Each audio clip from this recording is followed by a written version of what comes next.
At Insight, we see a lot of pitches, and part of the magic of Insight is seeing where the Michael Jordan magic might live in a company. And if I think of the best pitches, it's like they're in my head.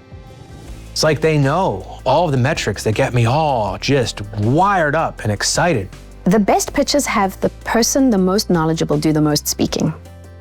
So even if that means that it's not the founder, but it's the head of product who's really talking about the passion for the product, the problem that they're solving, and why the customers are buying it, the best founders or the best pitches are authentic.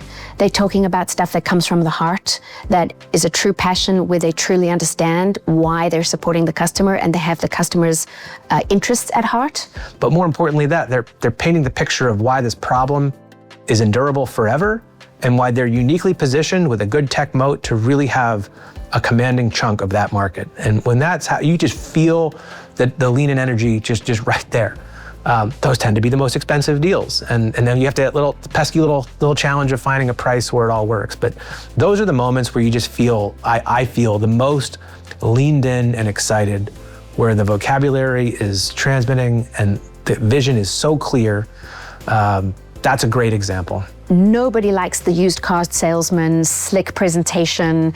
Nobody likes the hockey stick numbers up and to the right that are completely not believable. And therefore, being authentic, being realistic, being honest about stuff that you need from the investor and why you think this is a good partnership. The other thing that investors do is they've done research on the investment firm themselves, or they've done research on the investor that they're pitching.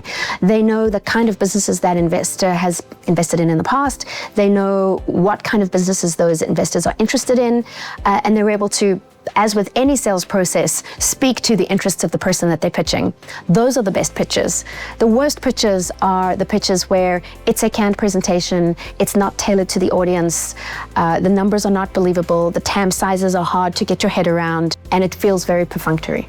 I think on the bad ones, there's more commonality. One of my pet peeves of pitches is that like classic 4x4 competition matrix where your company is like at the top right pixel corner and then everyone else kind of sucks and it's like at the bottom right and there's like no real description of why is that. Then, you know, some other competitive company which is like worth like $10 billion and still growing is at the bottom left, and it's just like very intellectually dishonest. So I think that's something that sometimes comes up in this view of competition is being dismissed instead of being studied and appreciated and, you know, carefully tackled.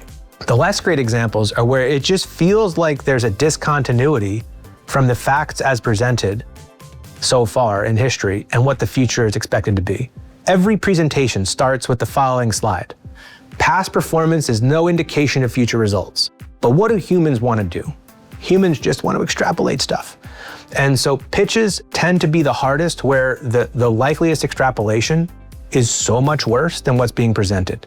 And the context of why it's going to be better isn't quite there. We have made investments where there's a hockey stick coming, and we bought into the hockey stick and gotten it exactly right. But we've seen many examples where the hockey stick doesn't come true.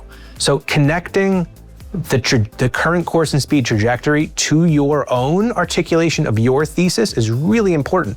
So again, it all comes back to metrics as a vocabulary to help us keep score. What's the score that matters? It's the revenue growth rate and the profit potential at what size in the future that drives value outcomes.